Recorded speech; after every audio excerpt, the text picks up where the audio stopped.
Hello, Merry Christmas and season's greetings to a Christmas Bonanza Sun Racing preview in association with Betway. I'm Tom Bull and I'm joined by Callum Jamieson of Sun Racing and Chad Yeomans of Betway. This week is one of the best weeks for racing in the entire calendar.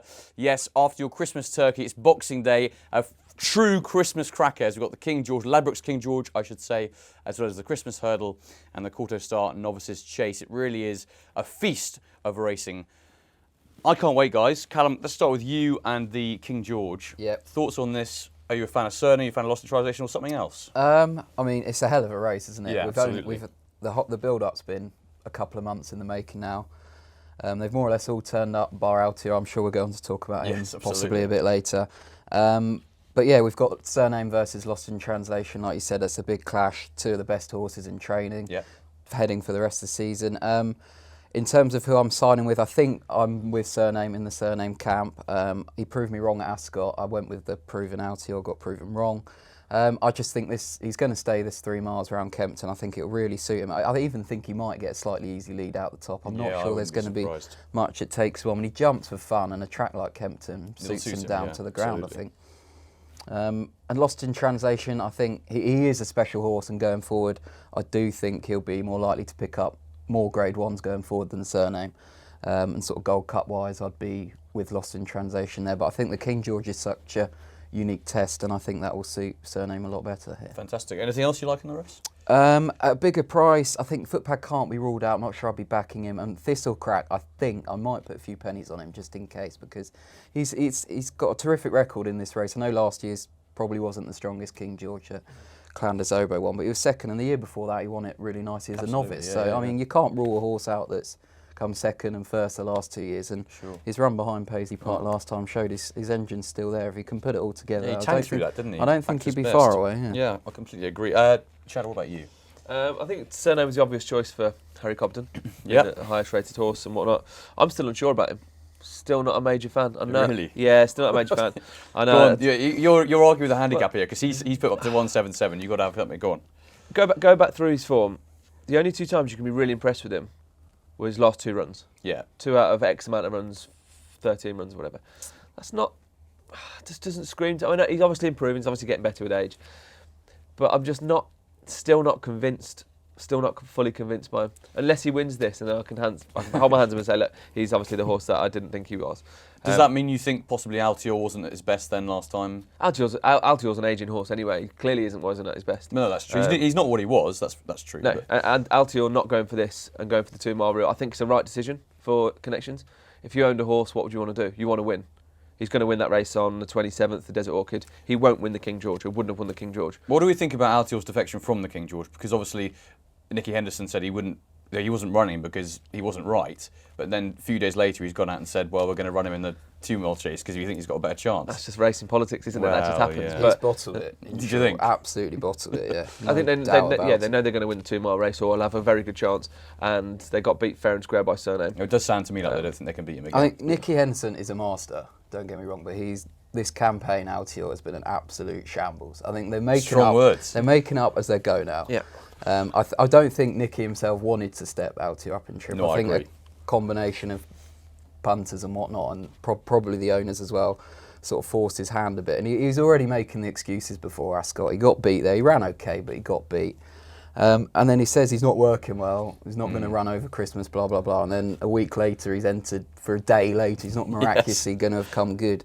And I mean, they've just bottled it. Like, Henderson normally works backwards from Cheltenham or Aintree or something like that. With this horse, I think he's just made it up, and he goes, it's such a shame because he's such a good horse and he's built up this following. I just hope, for the sake of the horse, that he can come back and win a good few races, because he's in danger of sort of ruining that reputation he's built up, and people have already started to crab him, which is a shame. Yeah, it is a shame. I think they might be caught between a rock and a hard place as well, because even if he'd gone close in the King George, hadn't won, they've got to think to themselves, where do we go next? Do we stick with the staying route? Because I mean, winning the Ryanair, you'd have to. It's not great, is it? You'd have to go the Gold Cup, and he wouldn't win a Gold Cup. It's very unlikely to anyway. Stay that extra 2.5 furlongs. Anyway, going back to the race itself. Yeah, sorry.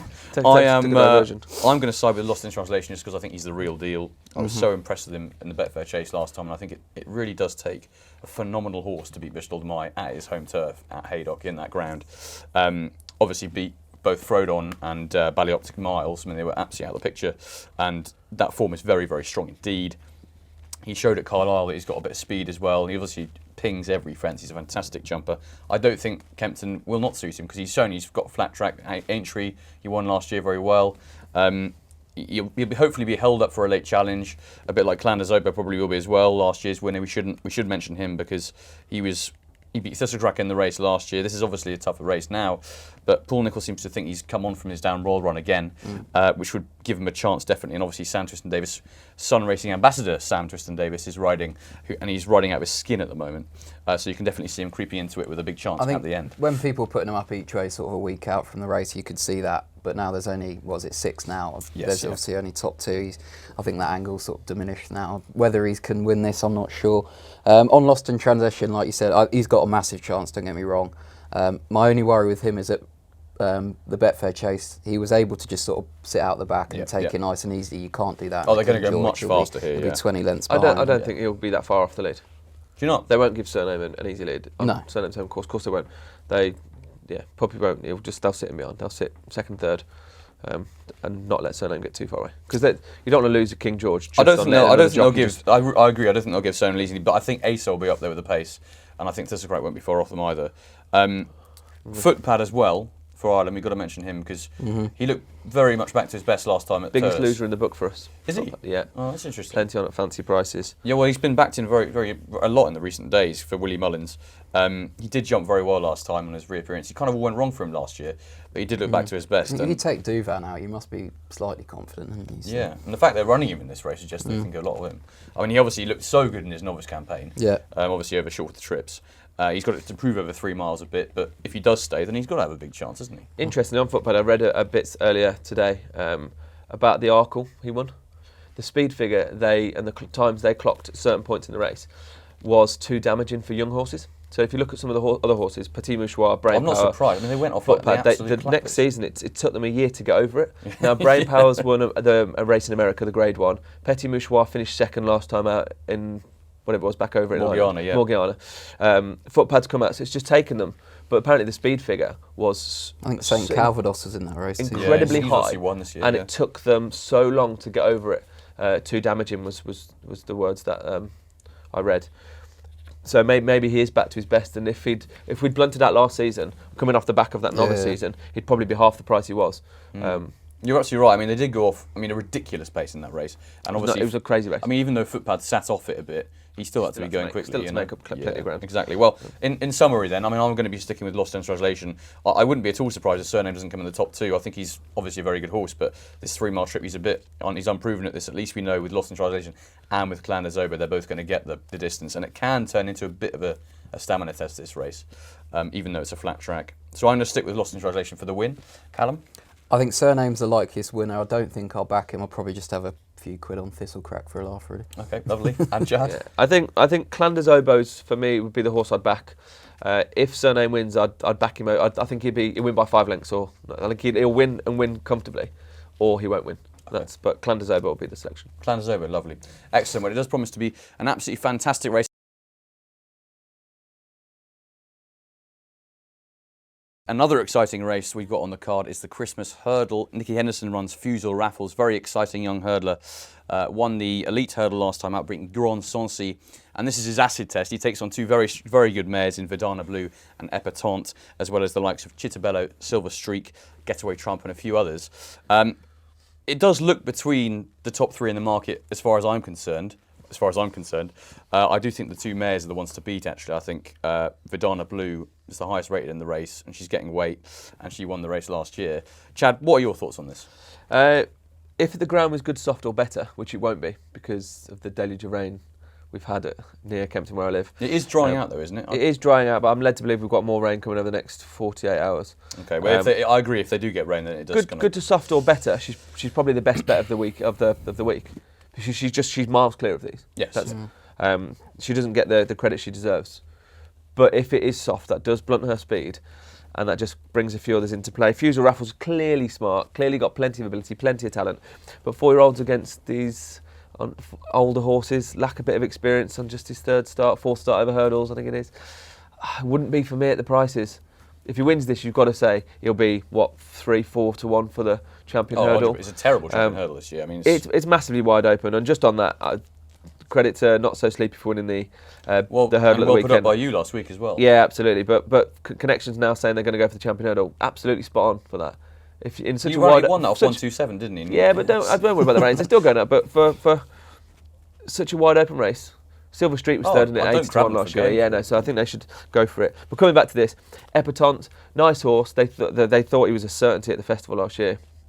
Plenty of people I know at the yard said that was the banker. Bearing in mind they had Altior as well, and to say that Epatante was the banker. I remember she was massively fancy before. She won that race at Newbury. I wouldn't get carried away until she does it again. And this is much tougher. So I wouldn't be backing Epatante in this. Elixir de Nut, class horse. Is 12 days since his return in the international off a year break long enough? Is he going to bounce? It was a decent enough return. It was a great return. It was weird that he was talked up all week, wasn't he? He drifted out to something stupid like 12 to 1 and didn't really figure much. It was odd that, and then to run him again so quickly, it's weird. It's the Tizzard. He's been put in a big price as well. Yeah, I mean, I thought if he did run in this, he'd be half the price he was earlier in the week. He was about 14, 16s. We'll see what happens with that. But I think Silver Streak is underrated. I really do. He feels like he's been around for years. I can't believe he's only 6. Amazing. Third in the champion hurdle. Won at Kempton in October. He was impressive, wasn't he, in October? Yeah, I mean, it wasn't a great race. Wasn't a great race. No, of course not. But this isn't a great race, really. I think he's massively underrated, and I think, maybe we crab him a little bit too much. And if he was trained by someone a little bit more fashionable or sexier than Evan Williams, maybe he'd be a bit shorter. Third in the fight and 5th. That was a messy race anyway. It was a messy race. The only good thing to come out of that was the ride that the young lad gave the winner. So it was sublime. Ride. I mean, let's be honest, his third in the champion hurdle last year is arguably the best form in the race, you know? Oh, without doubt. And to say he's 5th or 6th in the betting is a bit of an insult to him, I guess. So on that, I'd say Silver Street was a good each way bet. Okay, lovely. Callum, what about you? So I've got very similar notes to what Chad's just said, to be honest, so I won't go on. But I think Verdana Blue is definitely the bet here. I'm not that worried about the ground. I do think it will dry up enough to sort of let her get away with it at the very least. I think the thing with her is because she runs on the flat as well, I think people put that into her form and sort of weigh that up instead of just her hurdle runs, which is predominantly what she's in training for. I mean, on her last 3 hurdles run, she won this last year, was 5th in the champion hurdle, which is nothing to be sniffed at all, and then was won the Scottish champion hurdle off a ridiculous way. She absolutely bolted up there. So you take out the flat form, you've got the champion hurdle and 2 wins and good races. I mean, there's not, and she, like we said, she gets weight. I think she'd definitely be the bet for me, and she's a decent enough price with Fusil Raffles setting up the market. I'm not going to repeat what Chad said about Fusil Raffles because I think the same applies. And I also like Silver Streak, who I think's been overlooked again here, so there we are. Cool. There you go, very, very similar thoughts. Yeah, I mean, Nicky Henderson believes Fusil Raffles has come on a lot since his run at Wincanton. He has to, though. He has to. You're absolutely right. He says that about every horse. Every trainer does. Yeah, of course. Verdana Blue beat Bouvetard in this last year. Now, Fusil Raffles is no Bouvetard yet. He'd have to improve a lot to be at Bouvetard's standard. And if Verdana Blue is in the best form that she can be after her long absence, because she hasn't run for a while, that would be my only concern. I agree with Callum in the fact I think the ground is going to be actually okay for her, provided they don't get a massive torrential downpour, which, as you say, Kempton's never possible. too bad. Yeah, it's never too bad there. She can just travel into it, and she does have a lot in hand over these if she does run to her best. Chittabello, probably not good enough. Getaway Trump, likewise, going back from fences. So I think it is between the ones we've mentioned, and I'm going to stick with Verdana Blue, provided there's no massive downpour. Callum? Verdana Blue for me too. I'll go Silver Streak each way, but just interestingly on Verdana Blue, last year she was going, her big target for the whole year was the race on the All-Weather Champs Day, All-Weather Finals Day. Yes, I remember that, yeah. And she didn't qualify, did she? Didn't qualify because of one day, because of the jabs, the equine flu stuff. They genuinely thought she was a certainty for the race, for the fillies and mares. It wouldn't surprise me, because we've not seen her since till now, if that was the campaign they're going down. A couple of hurdles runs, 1 qualifier, and bang to finals day to not ruin the mark. So that wouldn't surprise me if that was the ulterior motive for. Yeah, I'm sure you may well be right. She's won fresh before, though, so I wouldn't be too worried. No. You might be right, but I wouldn't be worried about her coming in fresh. Yeah, I think they'll have her fit enough, and they wouldn't be running if they didn't think she had a massive chance. Great, okay.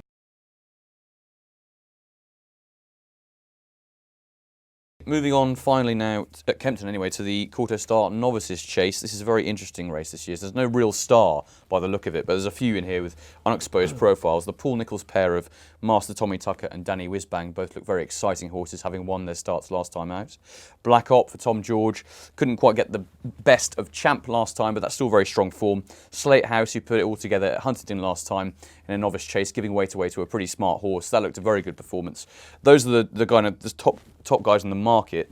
Callum, come to you first. Which of those takes your eye most? I'm with the favourite Slate House here. I think he's definitely the right favourite. It's like you said, it's not a race that's got a star and that everyone's like going off short odds that you tend to get in this race. But it's quite a deep field. I think that lots of horses could come out from this. But I just think he's got the experience edge on some of these. And I mean, he was swinging in the Bet Victor, wasn't he? And any horse that has got come swinging in a hot race like that has clearly got the talent to go well in a novice chase like this. For sure. I mean, he's not slow either. He's not going to be off his feet. He's got some good hurdles form to his name. I'm just with him. I think his jumping can let him down sometimes, but in the Vet Victor he started off a bit slow over those fences, but he still, like I said, came there swinging, so that gives me hope that he'll be there at Kempton. Great, and he obviously proved it at Huntingdon last time that he stayed the trip as well, which was the only concern, really. And I know he only won by, what was it, a length or so there, but he had a bit more in hand than I think on paper. He gave a lot of weight away as well. And the second, like we said before, I think that he's quite a good horse, and they pulled absolutely miles clear of the third, so I wouldn't be crabbing him from that win at Huntingdon anyway.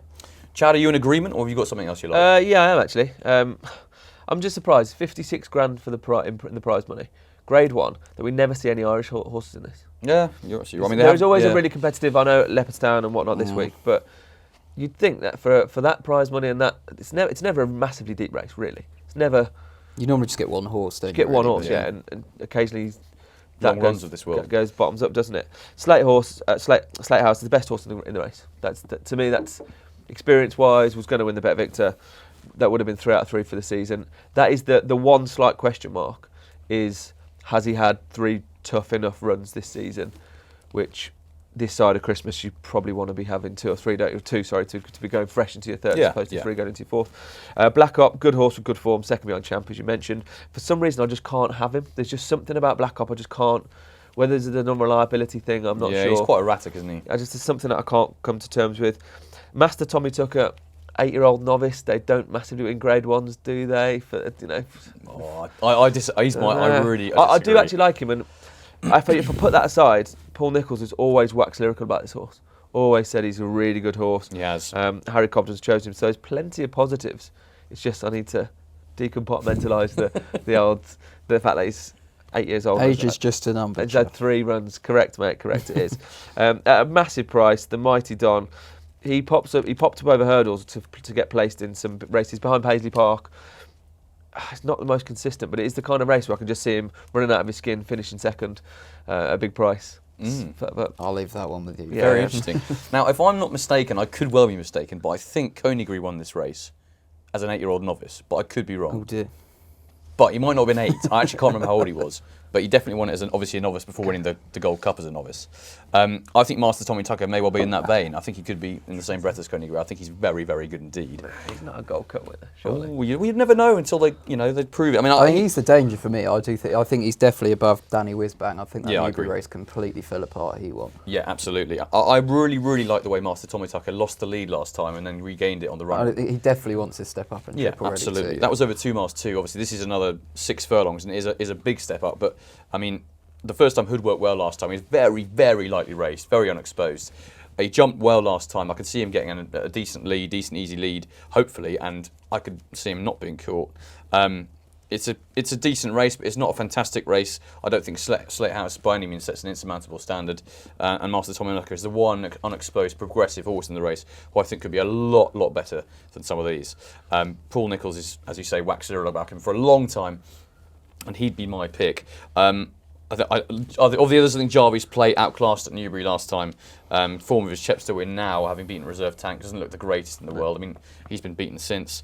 Redzor, the Mighty Don won't be good enough. So it does look between the ones we've already mentioned, so I'm going to stick with Master Tommy Tucker. Callum, you're going to go with Slate House, please. Yeah, I'm going to go with Slate House, especially if there's a massive deluge of money before the off, like there often is when Tizard's horses are going to win. Yeah, absolutely. Okay, great.